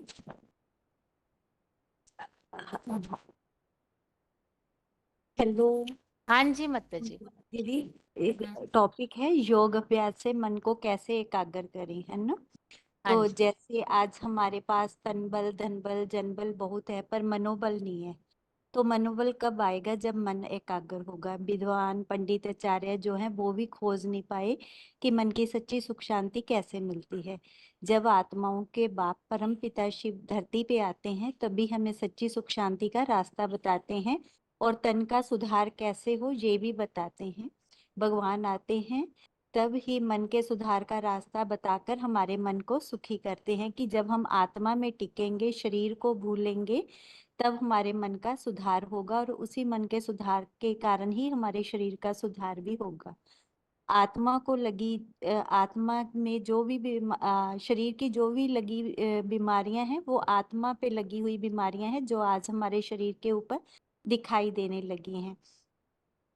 आज हम भगवान को याद करते हैं पर उससे ना तो हमारे पाप भस्म हो रहे हैं ना कर्मों में कोई सुधार हो रहा है।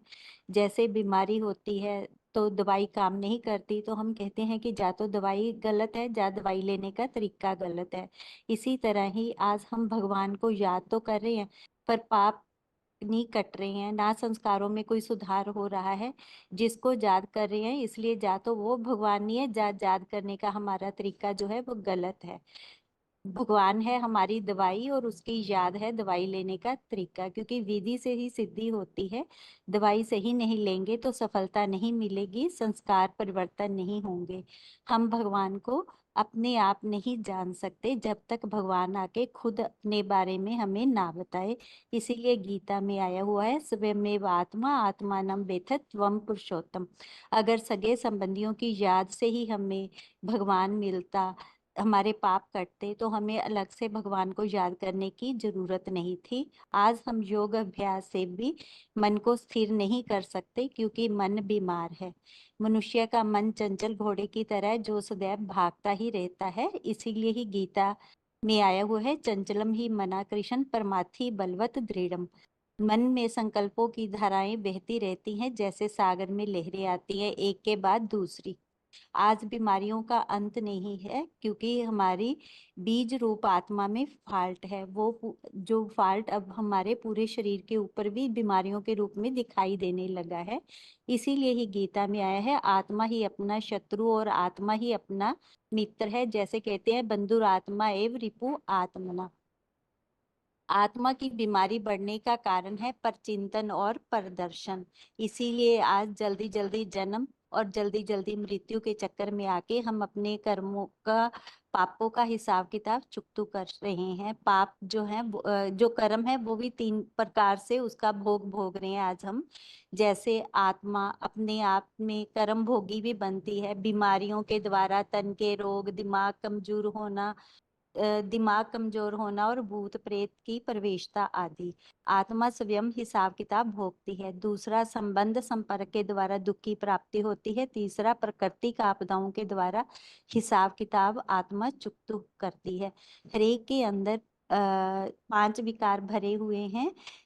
इसीलिए ही हम ज्यादा दुखी हैं। जैसे इनको ही हमें त्यागना है। जैसे गीता में भी आया हुआ है कामा क्रोधस तथा लोभस तस्मात् एतत् त्रयम् त्यजेत।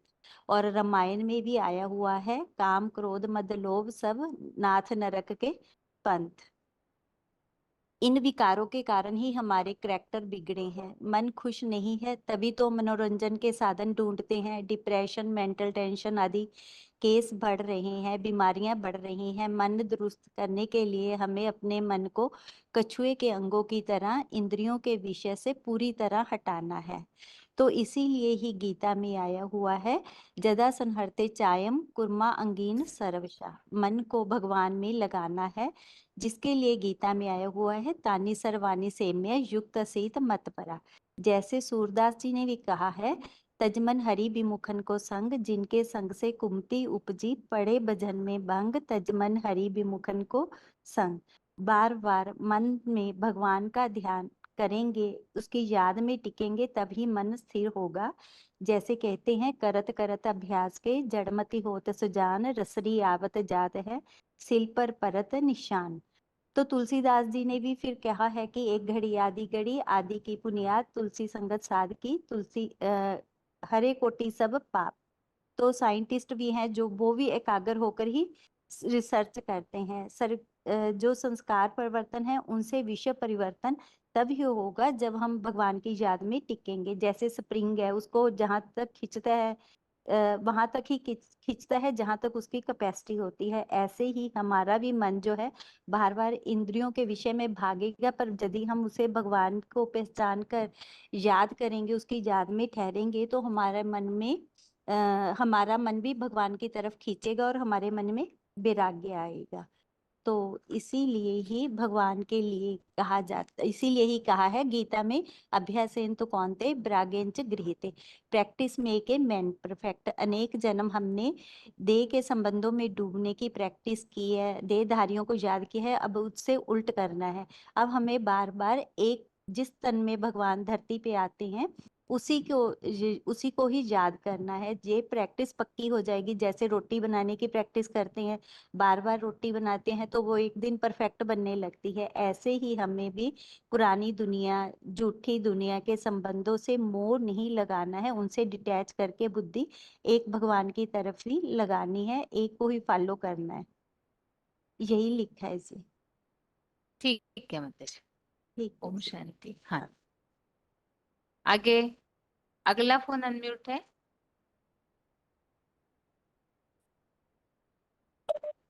हेलो। हाँ जी। 29255 दीदी, आगरा मधुबन। हाँ जी। हाँ, जैसे आज दुनिया में अनेक प्रकार के योग सिखाते हैं, जैसे कि एक पैर पे खड़ा होना, उल्टा लटकना और प्राणायाम, योगासन जैसे अनेक प्रकार के योग सिखाते हैं। योग की प्राप्ति के लिए तो विदेशी भारत में भी आए और कुछ विद्वानों ने तो विदेशों में भी जाकर इसका प्रचार प्रसार किया था। इससे तो हमारा शारीरिक स्वास्थ्य ठीक हो सकता है और बीमारी आदि ठीक हो सकती है, लेकिन सदा काल की सुख व शांति प्राप्त नहीं हो सकती। जो आज दुनिया में योग सिखाते हैं वो तो एक मनुष्य दूसरे मनुष्य को सिखाते हैं, और जो कृष्ण उपासक है उन्होंने कृष्ण को ही योगेश्वर बता दिया, जबकि कृष्ण की पूजा तो बाल रूप में होती है। तो छोटा बच्चा योग कैसे सिखाएगा जब तक वो बड़ा ना हो। वैसे भी उसकी योगेश्वर की पहचान तो कोई शास्त्रों में भी नहीं मिलती है। योग की सही परिभाषा तो वही बता सकता है जिसने योग में संपूर्ण सिद्धि प्राप्त की हो। शास्त्रों में शंकर को ही योगेश्वर कहा है, जिसकी यादगार में मूर्ति व चित्र सदैव ज्ञान मगन निराकार स्टेज नेत्र चढ़े हुए दिखाते हैं, जिसके नाम से ही भारत का प्राचीन राजयोग जाना जाता है। गीता में भी आया ना 4:29 में, प्राण माना शुद्ध संकल्प, अपान यानी कि अशुद्ध संकल्प, यानी कि पॉजिटिव एनर्जी को ग्रहण करना और नेगेटिव एनर्जी को निकालना, ये दोनों को ही नियंत्रित करने वाला ही योगी है। 6:2 में भी आया है ना, जिसने सर्प संकल्प को त्याग किया है वो ही योगी है। जिसने सर्व संकल्पों को संपूर्ण त्याग नहीं किया वह योगी नहीं है। परंतु मनुष्य ने तो इसका गलत अर्थ ही लगा लिया। वो कुंभक चढ़ा करके श्वास प्रश्वास की क्रिया को रोककर घंटों नील अवस्था में बैठ जाते हैं, और भगवान को तो गीता के ज्ञान के अनुसार अर्जुन को मन को नियंत्रित करना सिखाया है, ना कि दैहिक आसन। आज किसी का भी मन कंट्रोल नहीं है, इसलिए जो भी योगी क्रियाएं सिखाई जाती है उसमें तो आंखों को बंद करके फिर योग कराया जाता है, परंतु आंख बंद करके याद नहीं किया जाता, जो कि गीता के में ही आया है 6:13 में, संप्रेक्षण अर्थात खुली आंखों द्वारा योग लगाए। जैसे कि मीरा ने कृष्ण को याद किया तो आंखें खुली होती है और बुद्धि से याद करती है। जो भी देश विदेश में योग सिखाए हैं वो तो समय, स्थान, वातावरण आदि फिक्स किए जाते हैं। जो सही योग है उसमें तो कोई प्रकार का बंधन नहीं है, हर कर्म में हम भगवान को याद कर सकते हैं। जैसे कि गीता में ही आया ना 5:2 में, कर्म त्याग से तो कर्म करते करते याद विशेष अच्छी है, किंतु सन्यासियों ने तो आत्मा व शरीर को पीड़ा देने वाला ही योग सिखाया है, पर खुद ने भी भगवान को प्राप्त नहीं किया और बल्कि हम बनकर बैठ गए। भगवान की याद के लिए तो भगवान की पहचान जरूरी है, जिसके लिए भी गीता के 15वें में आया है ना, भगवान स्वयं ही अपना परिचय देता है, और 4:6 में भी बताया है कि अपनी प्रकृति को आधीन कर कर वो आत्मशक्ति से जन्म लेता है। और शिवलिंग ही ऐसी मूर्ति है जिसके सामने जाकर के हम कहते हैं त्वमेव माता त्वमेव पिता त्वमेव बंधु सखा त्वमेव विद्या दमनम त्वमेव सर्वम मम देव देव। यानी ही शिवलिंग कोई निराकारी का प्रतीक नहीं है, अपितु सिर्फ जिसमें प्रवेश करता है वो ही निराकारी बन जाता है, जिसके लिए कहते हैं ना शिव शंकर। 9 के 4 में भी बताया है अव्यक्त मूर्तियां, यानी शिवलिंग को ही अव्यक्त मूर्तियां भी बोला है। और 6 के 11वें में भी आया है भगवान साधारण मनुष्य तन में ही आते हैं और आकर के सत्य ज्ञान देते हैं। ज्ञान तो अनेक मनुष्यों ने दिया, लेकिन राजयोग का ज्ञान सिर्फ भगवान ने ही आकर के दिया, जिसके लिए गीता में बताया है 9 के 2 में राज विद्या राजगुण पवित्र इदम उत्तम प्रत्याक्षावम धर्मव्य सुसुखम कर्तु अव्ययम। यानी कि यह राजाओं की राज विद्या है, उत्तम राजाई का रहस्य है, पवित्र है, सर्वोत्तम ज्ञान है, आए हुए साक्षात ईश्वर से प्रश्न पूर्वक प्रत्यक्ष जाना जाता है। इस राजयोग की शक्ति से ही राजाओं ने राजाई की। और अब जो पवित्रता क्षीण होने के कारण जो भारत सोने की चिड़िया कहलाता था, अब कर्ज में डूब गया है। और 2 के 22 में ही आया गीता में कि बासानी जीनानी यथा वियानी नमामि ग्रंथि नरो अपानी कथा शरीराणी वियान जिन्यांति सयाति नमामि देई, जिसमें बताया है कि हम देह नहीं आत्मा है। ये देह तो वस्त्र के समान विनाशी है, आत्मा तो सदाकाल अविनाशी है, जो भ्रूकुटी के मध्य निवास करती है। और 8 के 10 में भी आया ना भ्रूमो मध्य प्राण, यानी कि हमारी ऐसी याद होनी चाहिए जो प्राणों को भ्रूकुटी के मध्य में स्थित कर साकार में आए हुए निराकार शिव ज्योति बिंदु को याद कर सकते। ओम शांति दीदी। ठीक है, थोड़ा सा इसमें याद के द्वारा और क्या क्या प्राप्तियां होती है मूल्यों से सुन के ऐड कीजिएगा। ठीक है,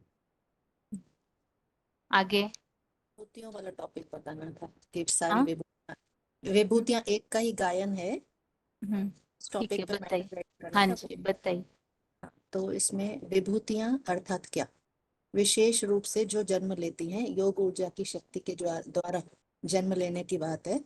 10/18 में स्पष्ट किया हुआ है और 10/6 में भी बताया है। मद्भावा मानसा जाता, अर्थात परमात्मा पावर हाउस के से सारी छोटी बड़ी बैटरीज यथा योग्य योग शक्ति ग्रहण करती है। और 10/10 में बताया है तेषाम सतत युक्तानाम भजताम प्रीति पूर्वक ददामी बुद्धि योगम तम, अर्थात प्रीति पूर्वक याद करने वालों को बुद्धि योग मिलता है। मुख्य विभूति की जानकारी 10/7 में दी हुई है। सविकम्पेन योगेन योजते, अर्थात जो सबसे ज्यादा अविचलित रूप से योग ऊर्जा द्वारा जुड़ जाता है, वो समान बन जाने के कारण उनका नाम शिव के साथ जुड़ जाता है। शिव का नाम शंकर के साथ जोड़ा जाता है। 10/11 में यही विभूति ज्ञान दीपक बन सबके अज्ञान अंधकार को नष्ट करने के निमित्त बनती है। इनके प्रकृष्ट जन्म की बात 10/2 में भी बताई गई है। इस तरह से वे सबके आदि हैं। 10/8 में बताया है अहम सर्वस्य प्रवह, वे ही सबके आदि उत्पादक हैं। 10/29 में बताया है सर्वभूतानां बीजम, वे सभी प्राणियों के अनादि पितारूप बीज हैं। 10/42 में एकांशेन स्थितो जगत, उसी एक अंश मात्र विभूति पर सारा जगत स्थित है। 18/78 में भी बताया है कि ये मुख्य विभूति महादेव की जो है वो विश्वनाथ है, विश्व विजय विभूति के नाम से संबोधित किए गए हैं। 11 विभूतियों का उल्लेख बताया है 10/6 में, उसके बारे में समझते हैं। विभूतियों का कर्तव्य क्या है, इसको भी समझते हैं। 10/16 में बताया है कि स्वर्ग और नरक के कार्यभार को संभालने का कर्तव्य विभूतियां करती हैं। 10/6 में बताया है कि महादेव शंकर के ही 4 मानस पुत्र और 7 महर्षिगण के आत्मभाव हैं और बाकी सारी उनकी प्रजा है। तो आत्मभाव का वर्णन विस्तार में बताया है 10/4 और 10/5 में। जैसे जिसका बुद्धि का पात्र उसमें उस भाव को अंश अधिक मात्रा में भरकर वैसे वैसे कर्तव्यों की जिम्मेवारी का कार्यभार किया है।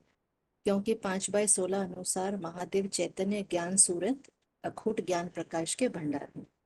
10/8 में बताया है अहम सर्वस्य प्रभवो मत्त सर्व प्रवर्तते, मेरे पवित्र भावों द्वारा सारा सृष्टिगत कार्य चलता है।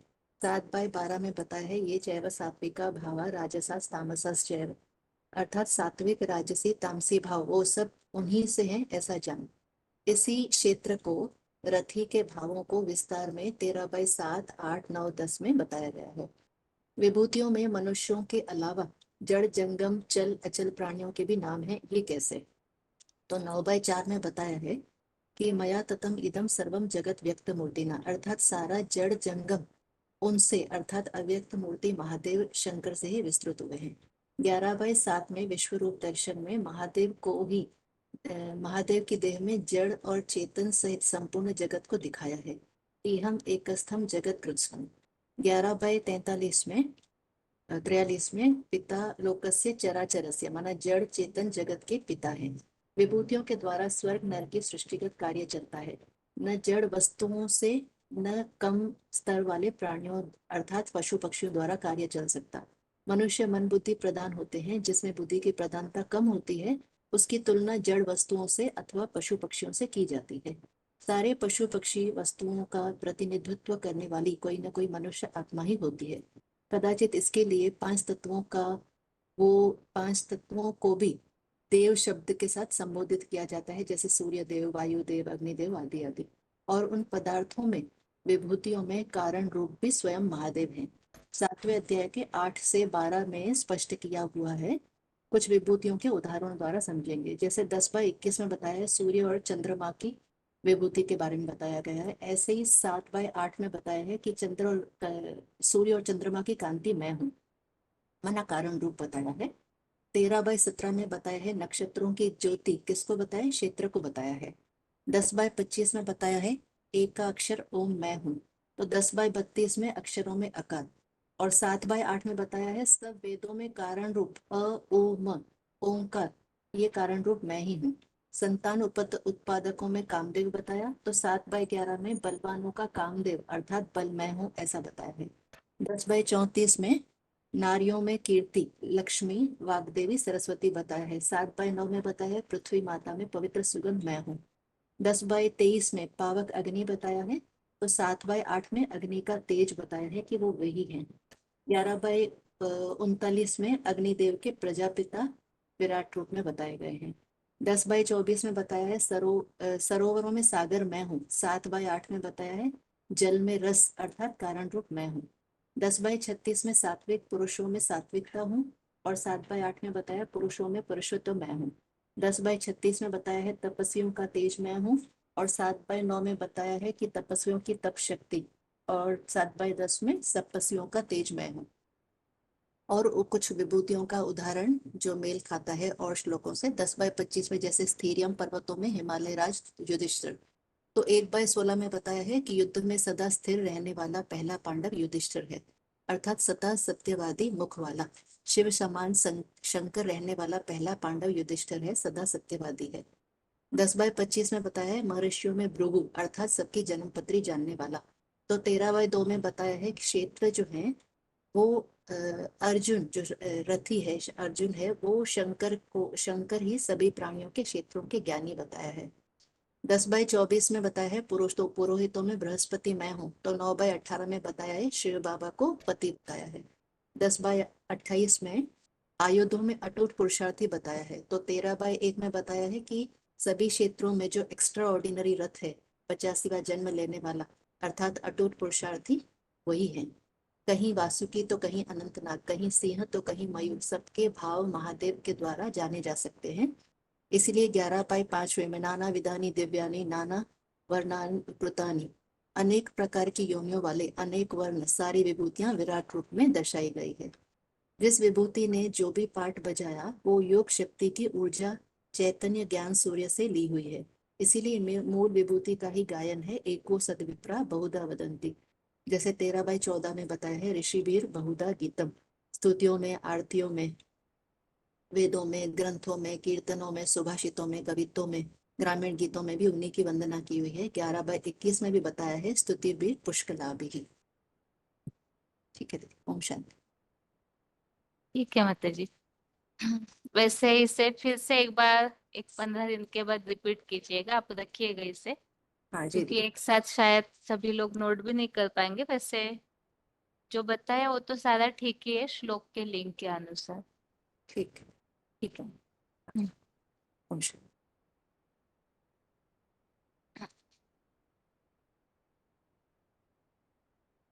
रोल नंबर बताइए, फोन अनम्यूट किया है किसी का? 49,600 669 हाँ जी। मधुबन रहते। हाँ। राजयोग के बारे में भारत का प्राचीन राजयोग कहा जाता है। भारत में और देश विदेशों भी राजयोग सीखने आते हैं भारत में। तो अनेक प्रकार के राजयोग बना रखे हैं मनुष्य गुरुओं ने, या फिर योगी हैं भक्ति मार्ग में भी दिखाते हैं। कर्म योग, राजयोग और या हठ योग। तो जैसे उल्टे पैर करके, कोई हाथ खड़े करके, कोई किसी तरीका से, मतलब भगवान आकर एक ही राजयोग सिखाता है। राजयोग यानी राजा बनने का राजयोग, जो कि हमारी राजयोग की है, मानी हमारे जो शरीर है, शरीर पे ध्यान देते हैं, और जो हमारी आत्मा है उस पर ध्यान नहीं देते। तो राजयोग यानी जो हमारे अंदर के विकार हैं, हमारी आत्मा के विकार हैं, तो हमें जो है भगवान की याद में रह करके उन विकारों को दूर करना है। और कहते हैं जैसे कि क्या नाम है, राजयोग की बात है कि तो जैसे कि हम शरीर पे ध्यान देने के बाद में शरीर पे ध्यान देते हैं। जैसे वृक्ष है, वृक्ष होता है, पत्तों पे ध्यान देते हैं, उसके बीज पे ध्यान नहीं देते।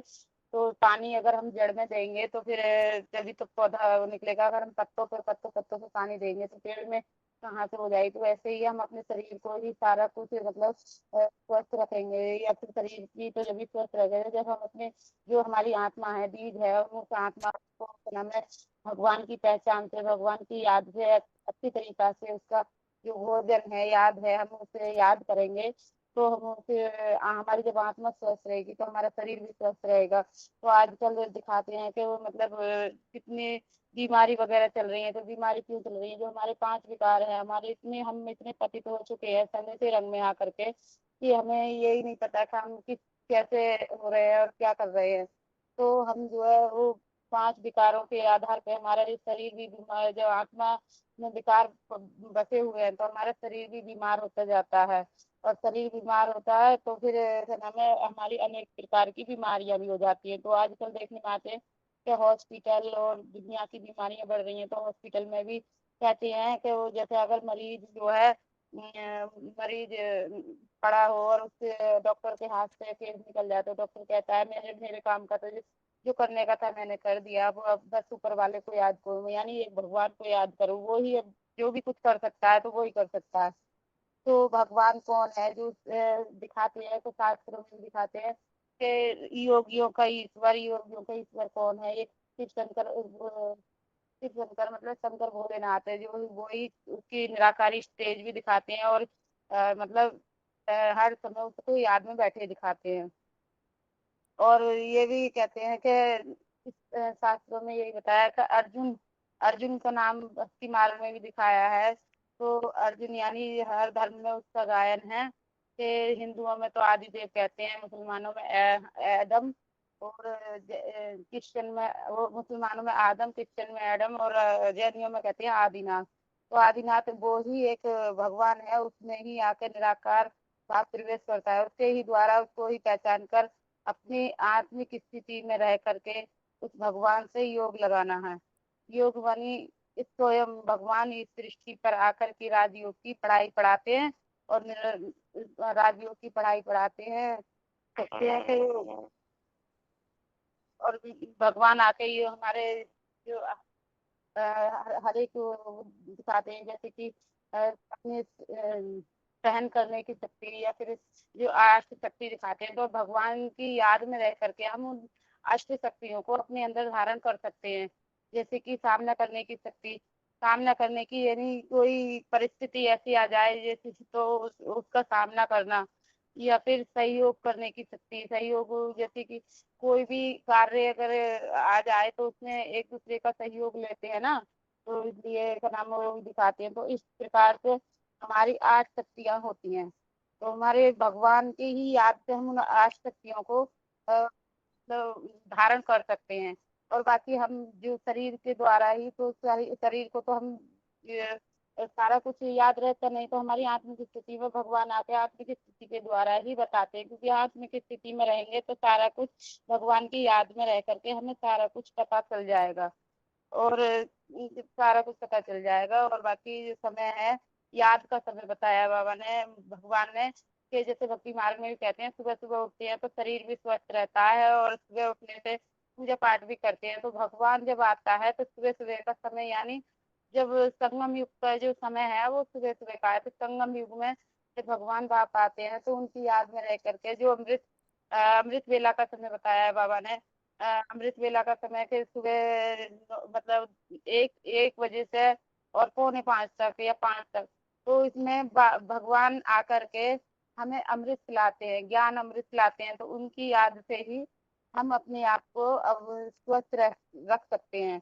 तो हमारे स्वस्थ रखने के बाद जैसे कि पहचान मतलब याद किस तरीके से होनी चाहिए, तो याद जैसे कि विदेश में किसी माँ का या बाप का बच्चा हो तो माँ या बाप उस बच्चे को अपनी मन बुद्धि की वास्ते उस बच्चे को याद करते हैं। तो ऐसे ही हमें अपनी मन बुद्धि से ही एक भगवान को याद करना है। तो एक भगवान कौन है? एक भगवान है जो परम पिता परमात्मा शिव शंकर भोलेनाथ, यानी ये इस सृष्टि पे आकर के जो निराकार बाप है, वो निराकार बाप साकार मनुष्य शरीर में प्रवेश करता है। तो मनुष्य शरीर कौन है?